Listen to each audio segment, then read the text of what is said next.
നമ്മളുടെ വേദനാജനകമായ ഒരു വേർപാടിൽ ഒന്നിച്ച് നമ്മൾ സാക്ഷ്യം വഹിക്കുകയാണ്. തറവാട്ടിലെ റജീനയും മകൻ ജോസഫിനും നമ്മിൽ നിന്ന് വളരെ അപ്രതീക്ഷിതമായിട്ട് യാത്ര പറയുന്ന മണിക്കൂറുകളാണിത്. പരിശുദ്ധ ബെനഡിക്ട് പിതാവ് പലതവണ ആവർത്തിച്ച ഒരു ചെറിയ വാക്യമാണ്: പരിശുദ്ധ അമ്മയും മകൻ ഉണ്ണിയും ഒന്നിച്ചിരിക്കുമ്പോൾ സമസ്ത രഹസ്യങ്ങളും അവിടെ ഉണ്ട് എന്ന്. മർത്തമറിയത്തെ കുറിച്ചും ഈശോ മിശിഹായെ കുറിച്ചുമുള്ള സൂചനകളാണല്ലോ. അമ്മയും മകനും ചേർന്നിരിക്കുമ്പോൾ സമസ്ത രഹസ്യങ്ങളും ദൈവികമായ വെളിപാടിനെ കുറിച്ചാണ് അവിടെയുണ്ട്. ഇവിടെ മറ്റൊരു തലത്തിലാണെങ്കിലും അമ്മയും മകനും റജീനയും ജോസഫിനും ഒന്നിച്ച് ഇരിക്കുമ്പോൾ അത് മണപ്പാട്ട് തറവാടിന്റെയും നമ്മുടെ ഓരോരുത്തരുടെയും ആത്യന്തികമായ ജീവിത ലക്ഷ്യത്തിന്റെയും എല്ലാം ഒരു വിശദാംശമാണ് നമുക്ക് നൽകുന്നത്. മനുഷ്യനെ കുറിച്ചും മനുഷ്യന്റെ ദൈവികമായ ആഭിമുഖ്യങ്ങളെ കുറിച്ചുമുള്ള വലിയ ചിന്തകളാണ് നമ്മളോട് ഇവര് രണ്ടുപേരും പങ്കുവയ്ക്കുന്നത്. നമ്മുടെ വാസ്തവത്തില് ഉയിർപ്പിന്റെ ശുശ്രൂഷയിലാണ്.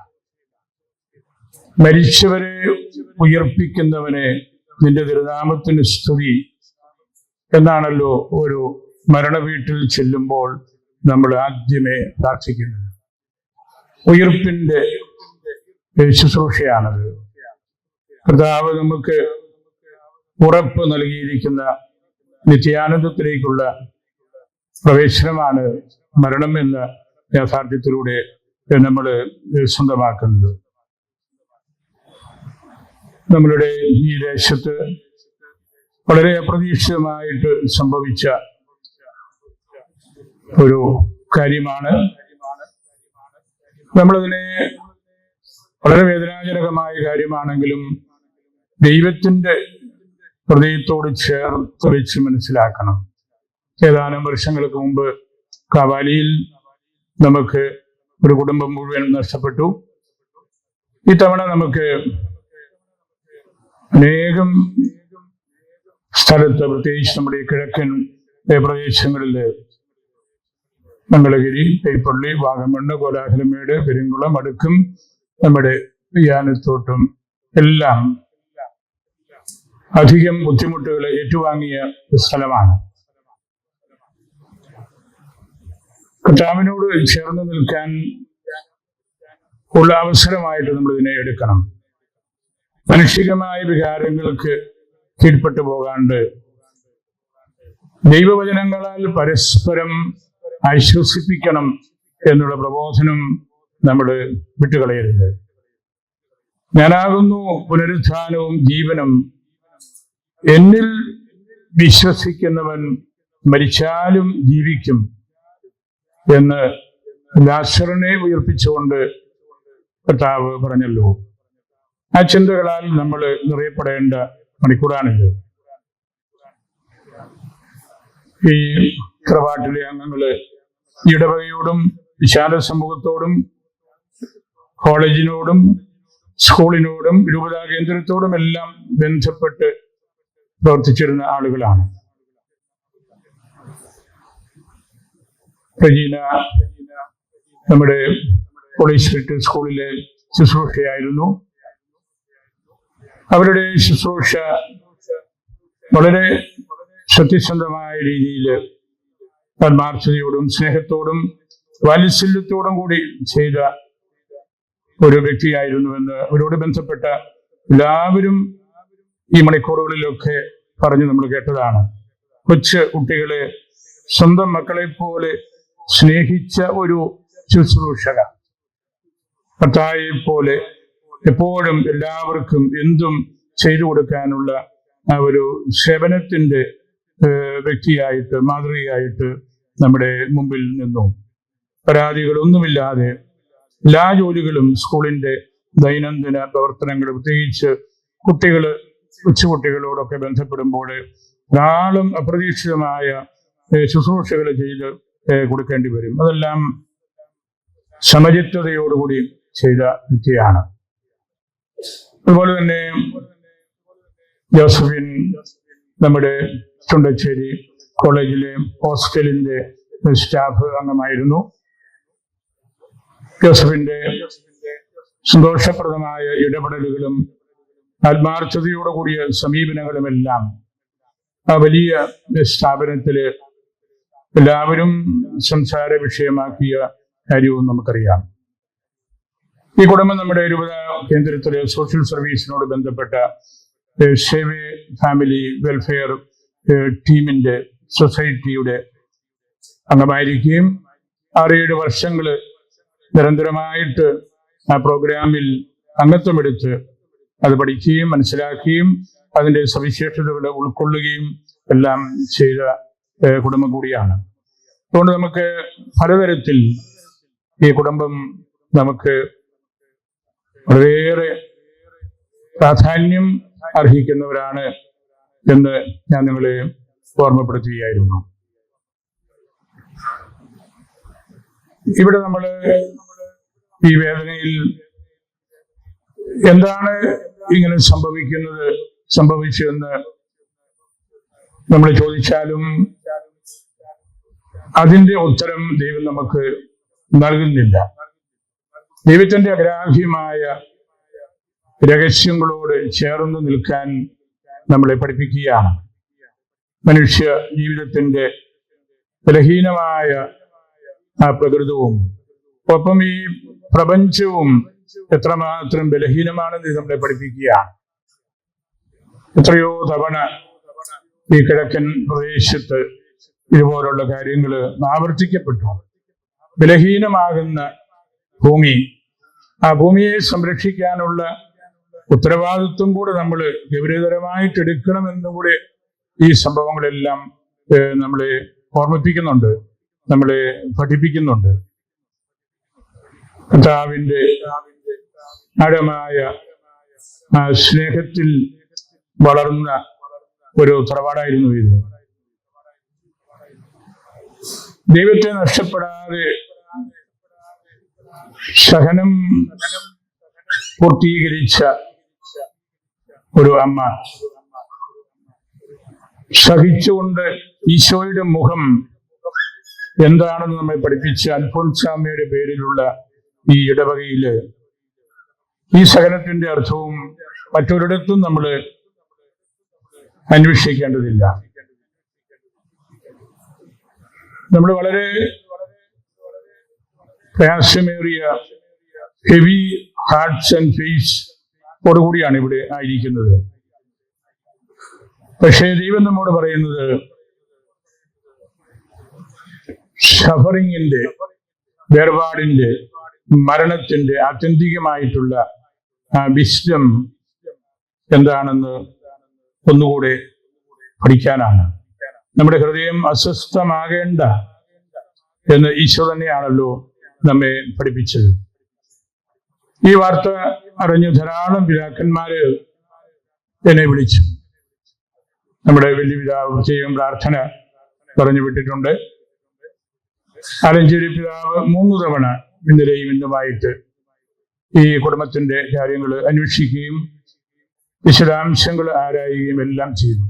അതുപോലെ ആലപ്പുഴ പിതാവ്, നമ്മുടെ സഭയുടെ വലിയ പിതാവ്, അവരെല്ലാം രണ്ട് ജീവൻ, അത് അമ്മയും മകനും ഒരുമിച്ച് എടുക്കപ്പെട്ടപ്പോൾ അത് സഭയുടെ ഏറ്റവും തലപ്പത്തുള്ള ആളുകളെല്ലാം അത് ശ്രദ്ധിക്കുകയും അവരുടെ പ്രാർത്ഥനകള്, അവർ വലിയ തിരക്കുള്ള ശുശ്രൂഷകളിൽ ആയിരുന്നപ്പോഴുമൊക്കെ ഈ വീടിന് വേണ്ടി വിളിക്കുകയും പ്രാർത്ഥിക്കുകയും അവരുടെ സാന്നിധ്യം, പ്രാർത്ഥനകളൊക്കെ നമുക്ക് നൽകിയതും നമ്മെ വളരെയേറെ ബലപ്പെടുത്തിയിട്ടുണ്ട്. തിരുവചനങ്ങളാലുള്ള ആശ്വാസവാക്കുകളായിരുന്നതെല്ലാം. Bible is not human kind's book of God, it is God's book of human kind. ദൈവത്തിന്റെ പുസ്തകമാണ് വേദപുസ്തകം. അത് മനുഷ്യവർഗത്തിനു വേണ്ടിയാണ്. മനുഷ്യരെഴുതിയ ഒരു പുസ്തകം ആയിട്ടല്ല നമ്മൾ വേദപുസ്തകത്തെ കാണുന്നത്. ഞാനൊരു കാര്യം യോബിന്റെ പുസ്തകത്തിൽ നിന്നൂടെ ഒന്ന് പറയുകയാണ്. പഴയ നിയമത്തിലെ ഏറ്റവും ദൈർഘ്യമേറിയ അധ്യായങ്ങളുടെ പുസ്തകമാണ് യോബ്. 42 അധ്യായങ്ങള്. ദൈവം ഏറ്റവും കൂടുതൽ സംസാരിച്ചിട്ടുള്ള പുസ്തകവും യോബിന്റെ പുസ്തകത്തിലാണ്. ദൈവത്തിന്റെ വാക്കുകൾ കൊണ്ട് നിറഞ്ഞ് കവിഞ്ഞ് ഒഴുകുന്ന ഒരു പുസ്തകം. യോബ് വളരെ സത്യസന്ധതയോടെ ജീവിച്ച് സാമ്പത്തിക ഭദ്രതയിൽ നല്ല ആരോഗ്യത്തിൽ കഴിയുന്ന അവസരത്തിലാണ് അദ്ദേഹത്തിന് എല്ലാ രോഗങ്ങളും വ്യാധികളും പീഡകളും എല്ലാം വരുന്നത്. അദ്ദേഹത്തിന്റെ സുഹൃത്തുക്കളും എല്ലാം പറഞ്ഞു, ദൈവത്തെ വിട്ടുകളയുക. ഈ സഹനമെല്ലാം എന്തുകൊണ്ടാണ് ദൈവം നമുക്ക് നൽകുന്നത്? യോബ് അതിൽ നിർണായകമായ ഒരു നിലപാടെടുത്തയാളാണ്. എന്റെ ശരീരം അഴുകി ഇല്ലാതായാലും എന്റെ ഹൃദയത്തിൽ നിന്ന് ഞാൻ ദൈവത്തെ സ്തുതിക്കും. യോബിന്റെ പുസ്തകം ഒരു വലിയ നിലവിളിയാണ്. സ്വർഗത്തിന്റെ ഹൃദയത്തിലേക്ക് തുളച്ചു കയറുന്ന ഒരു നിലവിളിയാണ്. ആത്യന്തികമായിട്ട് ആ പുസ്തകം നമ്മളെ നന്നായിട്ട് ഡിസ്റ്റർബ് ചെയ്യും. നമ്മുടെ അടിത്തറ ഇളക്കി മറിക്കുന്ന പുസ്തകമാണത്. അവിടെ ആ സഹനത്തിന്റെ നടുവിൽ അദ്ദേഹത്തിന്റെ ഒരു നല്ല സുഹൃത്ത് വന്ന്, എലിഹു എന്ന് പറയുന്നുണ്ടല്ലോ, പാപം ഇല്ലാത്തപ്പോഴും സഹനങ്ങൾ ഉണ്ടാകാം. അത് ദൈവത്തിന്റെ നീതി എന്താണെന്ന് അന്വേഷിക്കുന്നതിന് വേണ്ടിയാണ്. യോബിന്റെ പുസ്തകം വാസ്തവത്തില് it is God's tutorial in moral wisdom. ദൈവം നൽകുന്ന ഒരു ക്ലാസ്സാണ്.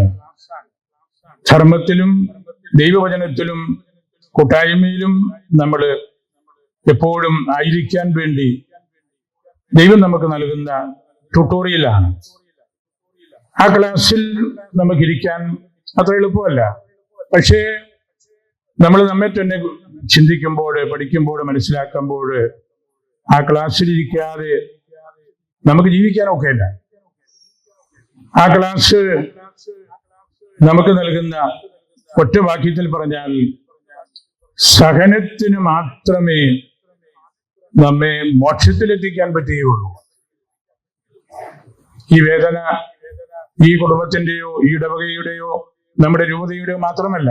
ഞാൻ പറഞ്ഞത് നമ്മുടെ സഭാതലവന്മാരെല്ലാം വിളിച്ച് പ്രാർത്ഥനകൾ നൽകുന്നത് അത് നമ്മൾ വിചാരിക്കുന്നതിനേക്കാൾ വിലപ്പെട്ട 2 ജീവനെ കുറിച്ചുള്ള ഓർമ്മപ്പെടുത്തലാണ്. നമ്മുടെ തന്നെ ഉള്ളിലേക്ക് ഒന്നുകൂടെ തിരിയാനുള്ള a call to return to our own hearts.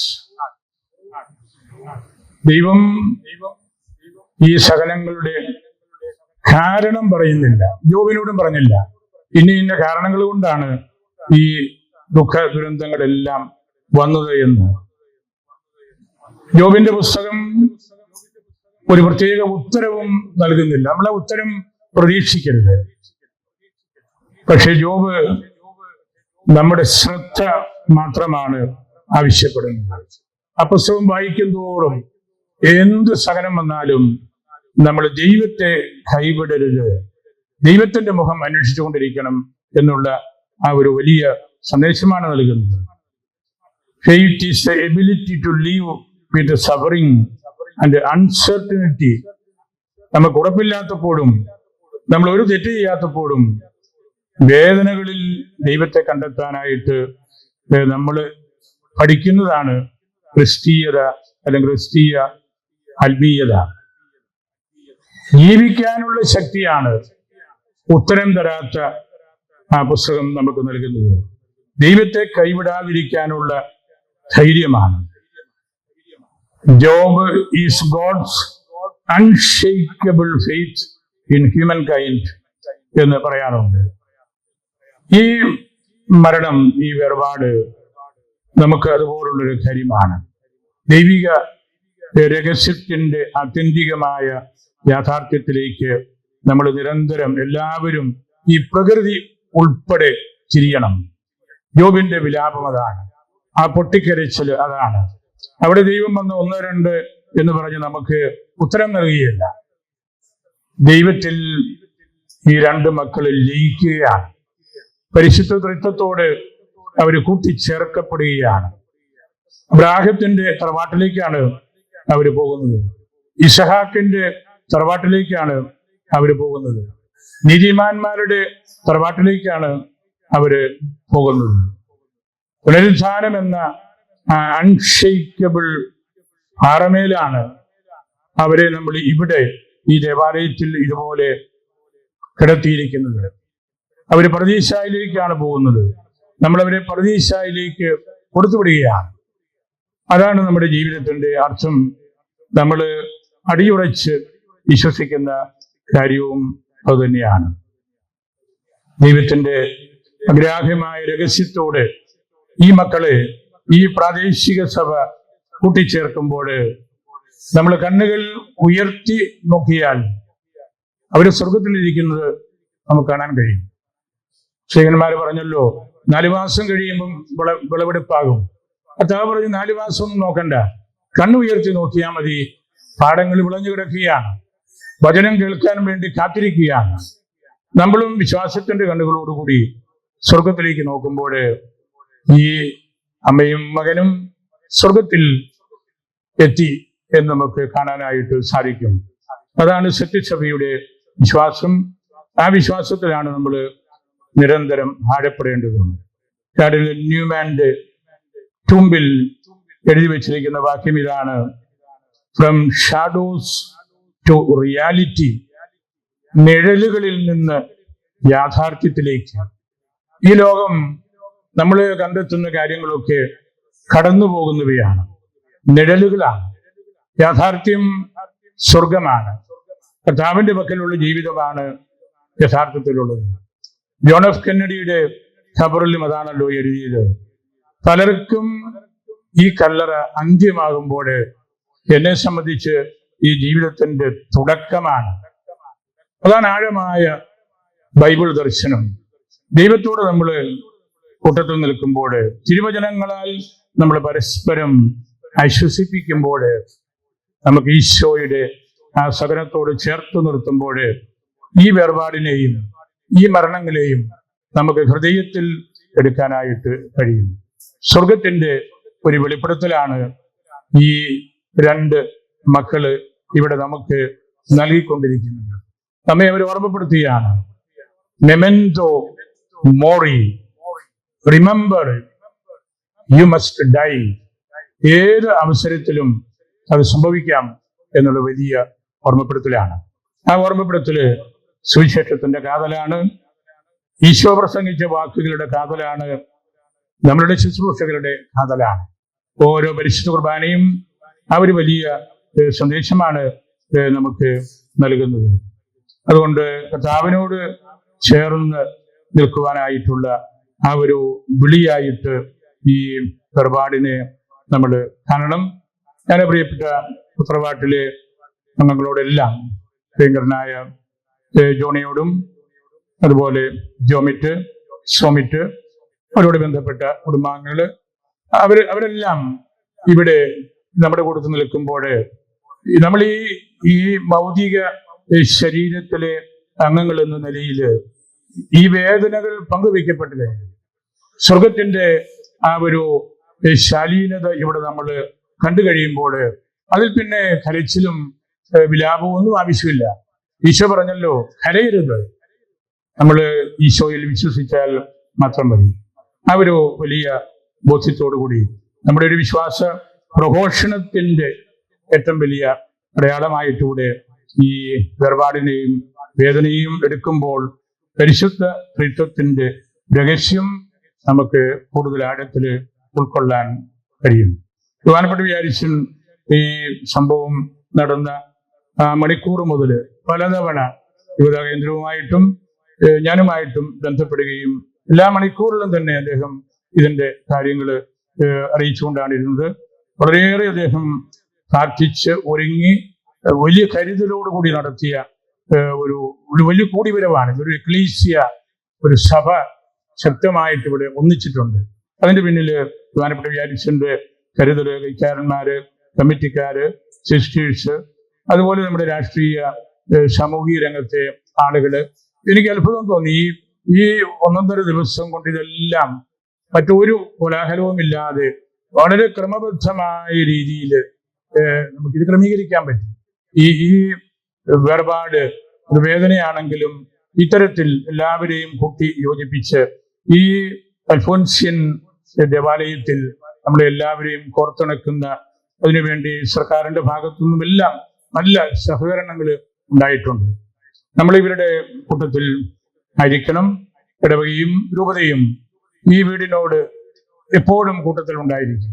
സാധ്യമാകുന്ന എല്ലാ പ്രാർത്ഥനകളും സഹായ സഹകരണങ്ങളും നിങ്ങൾക്കുണ്ടാകുമെന്ന് ഞാൻ ഉറപ്പ് നൽകുകയും ചെയ്യുകയാണ്. നിങ്ങളെല്ലാവരെയും ഞാൻ ഒരിക്കൽ കൂടി ഓർക്കുന്നു. നിങ്ങളും വളരെ ക്ലേശം സഹിച്ചാണ് ഇന്ന് ഈ ശുശ്രൂഷയിൽ പങ്കെടുക്കാൻ ഇവിടെ എത്തിയത്. കാലാവസ്ഥ മോശമായിരുന്നു, വഴിയിലെല്ലാം വെള്ളമുണ്ട്. എങ്കിലും ഈ തറവാടിനോടും ഈ ഇടവകയോടും നമ്മളുടെ മക്കളോടുമുള്ള ആ കരുതലാണ് ഇവിടെ നിങ്ങളെ ഒന്നിപ്പിച്ചത്. നിങ്ങളെല്ലാവരെയും ഞാൻ ഹൃദയത്തിൽ സൂക്ഷിക്കുന്നു. പരിശുദ്ധ അൽഫോൻസാമ്മയ്ക്ക് സമർപ്പിക്കുന്നു. നമുക്ക് പ്രാർത്ഥനാ ശുശ്രൂഷകളിലേക്ക് പ്രവേശിക്കാം. സ്ഥല പരിമിതി മൂലം ശുശ്രൂഷ പ്രാർത്ഥനകളെല്ലാം ദേവാലയത്തിൽ വെച്ച് തന്നെയാണ് പൂർത്തീകരിക്കുന്നത്.